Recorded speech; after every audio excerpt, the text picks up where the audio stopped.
Bonjour tout le monde. J'ai réfléchi beaucoup concernant ma chaîne YouTube et je me demandais dans quelle direction je voulais m'en aller pour les prochaines semaines, les prochains mois. Et je vais vous avouer, j'aimerais vous présenter une série de tutoriels sur l'élaboration des procédés qu'on peut utiliser pour développer nos photos astronomiques. Vous avez à l'écran ici un flux de travail concernant les caméras OSC, couleur, One Shot Color. Ce plan de travail-là provient du livre de Warren Keller, le bouquin Inside PixInsight, la deuxième édition. Et malheureusement, il n'y aura plus d'autres révisions parce que Warren, avec Ron Preacher et Peter Proulx, ont créé le site Master of PixInsight. Il y a des ateliers mensuels avec toutes les éditions et les mises à jour de tous les procédés, qui est beaucoup plus rapide pour les gens qui veulent apprendre à utiliser le logiciel que de rafraîchir un livre qui prend quand même une année de travail pour avoir son plein potentiel sur le marché. Fait que moi, il y a quelques années, j'ai pris le temps de traduire le livre de Warren Keller. Ça m'a pris 4 mois à faire le tout et j'ai envoyé une copie de mon travail à Warren. Il a été ébahi et emballé. Il voulait même que je sois le traducteur de ses prochaines éditions. Mais comme je vous ai mentionné, cette portion de travail ne le concerne plus car il préfère travailler avec Master of PixInsight. Donc, à partir de cette semaine, je vais vous illustrer comment développer vos photos astronomiques. Évidemment, à partir de votre master RVB de couleur, la prochaine étape est de valider les contours de votre image, à savoir s'il n'y a pas des rangées ou des pixels défectueux. Donc, on utilise le procédé Dynamic Crop. Par la suite, pour enlever malheureusement la pollution lumineuse de nos captures, on utilise soit le procédé ABI ou DBI pour Automatic Background Extractor ou Dynamic Background Extraction. Donc, on va voir un peu les deux et leurs différences. Par la suite, on doit neutraliser l'arrière-plan pour pouvoir faire la calibration de la couleur. Le procédé de Deconvolution est utilisé pour retirer les turbulences atmosphériques que nous vivons tous sur la planète. Il y a des vents à très haute vitesse, en haute altitude, et c'est ce qui rend flou nos photos. Par la suite, dans le monde linéaire, on enlève le bruit. Moi, j'utilise le plugin de Russell Croman, Noise Exterminator. Et on fait un étirement du tout avec le procédé Histogram Transformation.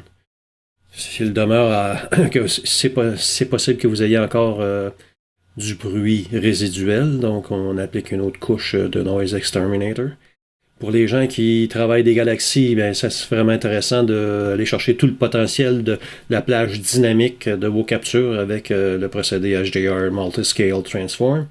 Et par la suite, on ajoute des contrastes locaux, soit par Local Histogram Equalization ou Multi-Medium Transform, des procédés qui nous aident à affûter nos images.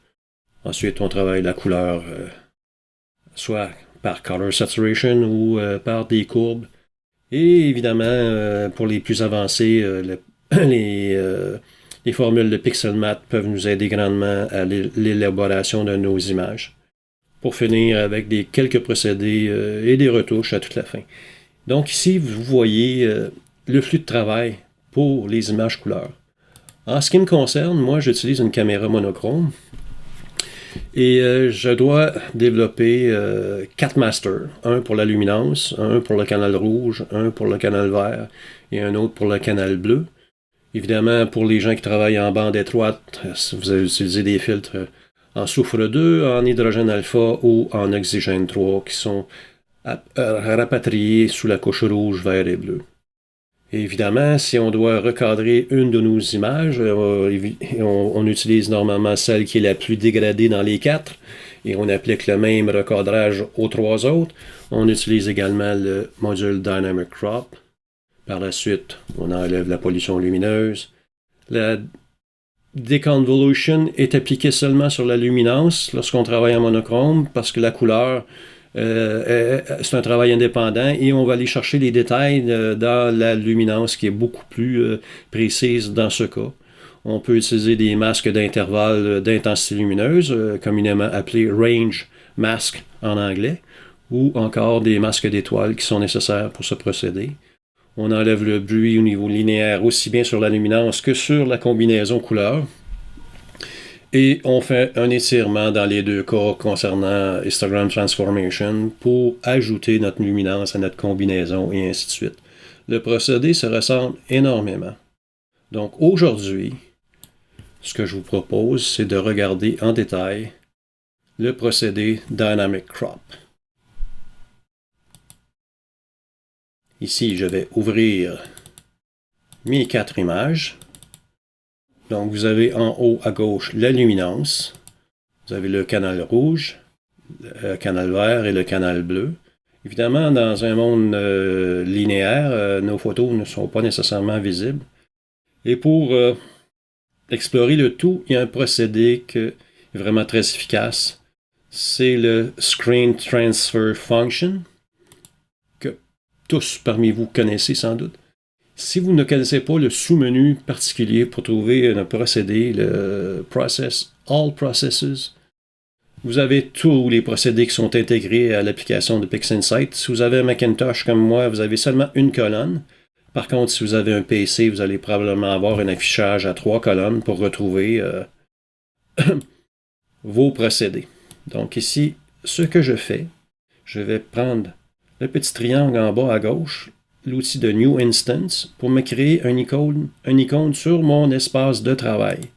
Par la suite, je vais changer son nom pour lui donner STF, souligner 1 dans mon cas.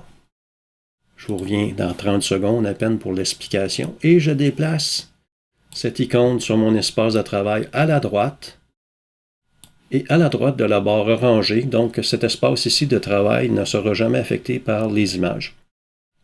Pourquoi je l'appelle STF1? Comme vous pouvez voir dans le bas, moi j'ai plusieurs espaces de travail. J'ai mon espace de travail pour mes images couleurs. J'ai un espace de travail pour la bande étroite, mon arrow band. J'en ai un autre lorsque je fais des mosaïques.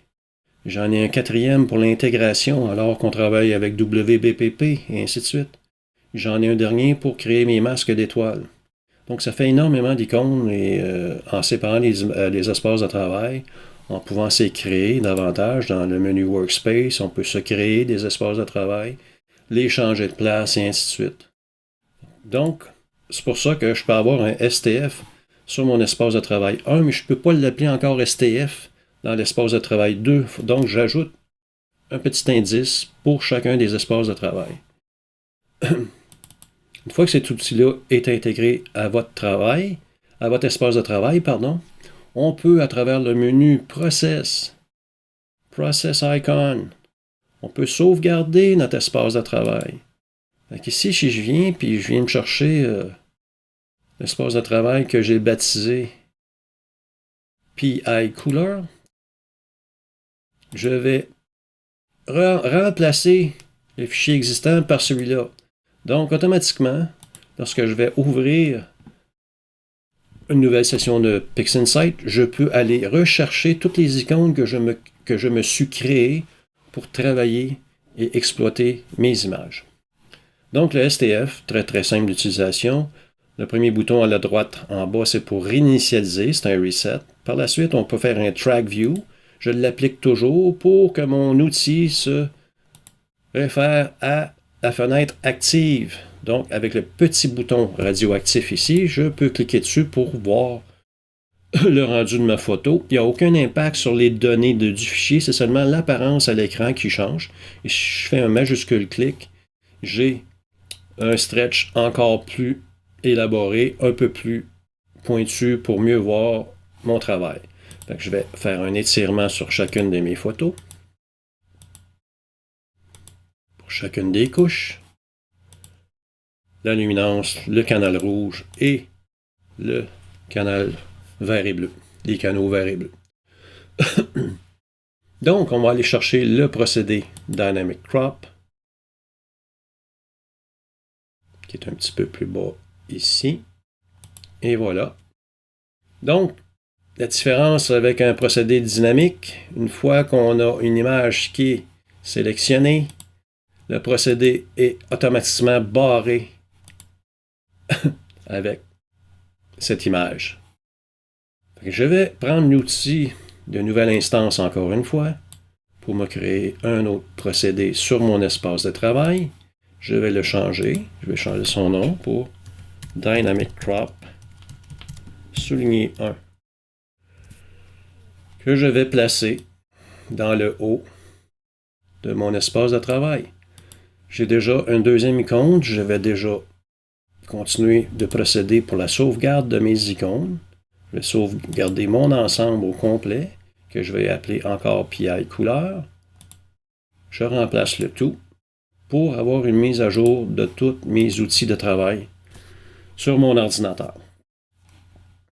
Ici, on fait l'inspection vraiment assez pointue. On fait le tour de chacune de nos photos pour voir s'il n'y aurait pas. Et même ici, je vais augmenter la vision, même si c'est vraiment pas beau, là, c'est pas vraiment important. Ce que je veux voir, c'est est-ce que j'ai des rangées de pixels qui sont défectueux. On peut voir à gauche ici qu'on a un petit peu de dégâts qui apparaît sur la luminance. Et si j'agrandis davantage, si je fais un zoom avec la souris, on peut vraiment voir que j'ai des petits problèmes à la gauche. J'en ai dans le bas de l'image également. On peut voir ici des différences entre les différentes captures, des traînées de satellites et ainsi de suite qui n'ont pas été éjectées lors de l'intégration d'images. Donc on fait le tour comme ça de chacune de nos images pour être convaincu qu'on obtient le résultat qu'on obtient un cadre qui est potable pour le développement du projet. Vous comprenez un peu la façon de faire. Si je continue ici en agrandissant davantage, on fait une inspection dans chacun de nos cadres, comme je vous disais. Donc, je vous reviens lorsque j'aurai terminé de définir lequel des 4 cadres est le plus endommagé. Donc, dans mon cas, c'est la couche bleue qui est la plus endommagée comme telle. Donc, je vais activer mon procédé Dynamic Crop pour le barrer ici. Et on va commencer par rétrécir le tout. Si je descends mon curseur vers le bas, je vais réinitialiser. Et voilà. Si je descends mon curseur vers le bas, vous voyez un petit bloc blanc sous le carré ayant un plus. Ça me permet par la suite, en cliquant à la gauche sur ma souris, de pouvoir rogner le bas de mon image. Je peux faire la même chose au niveau du côté droit. Quelques pixels sur le haut. Et malheureusement davantage à la gauche. Ce qui me donne un nouveau recadrage qui est intégré dans les paramètres de mon outil Dynamic Crop. Moi, j'aime beaucoup garder des ratios identiques à la photo terrestre, là, le facteur 3:2, 6:4. C'est le genre de photo que moi j'aime bien. Il y en a d'autres qui préfèrent le ratio 4:3. Sur Internet, vous avez la chance d'avoir un calculateur de ratio, des aspects de ratio. Et dans ce calculateur web, vous voyez l'adresse au-dessus, qui va être dans la description pour le lien. On peut changer les ratios selon notre préférence. Moi, j'aime bien le 3:2. Et si je reviens à mon outil Dynamic Crop, j'ai 60-50 sur un côté puis 40-77 sur l'autre. Fait que je vais aller voir quel serait le ratio en changeant mes coordonnées. 60-50, ça me donne 40-33. Donc, j'aime pas vraiment ce ratio-là. Je vais descendre à 60-48. Ça me donne 40-32. Si je change ici 60-48 et 40-32, ça me donne mon ratio 3:2 automatiquement. Ici, j'ai le choix d'utiliser la nouvelle instance pour me créer une nouvelle icône qui conserve les mêmes paramètres, ou je peux prendre mon icône de nouvelle instance et l'appliquer à chacun de mes autres cadres, de mes autres captures pour avoir une équivalence pour ne pas désaligner ce que WPPP a fait, par exemple, d'aligner toutes vos images pour qu'elles soient très faciles par la suite à faire des combinaisons de couleurs et ainsi de suite. Donc, il y a deux façons de faire. Vous pouvez soit créer une icône sur le bureau que vous pouvez appliquer sur n'importe quel des autres.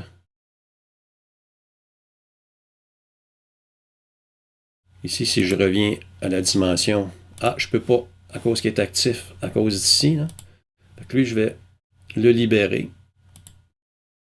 Cette image-là, je l'ai réinitialisée. Si je glisse mon icône sur l'image, je vais avoir exactement le même ratio que les autres.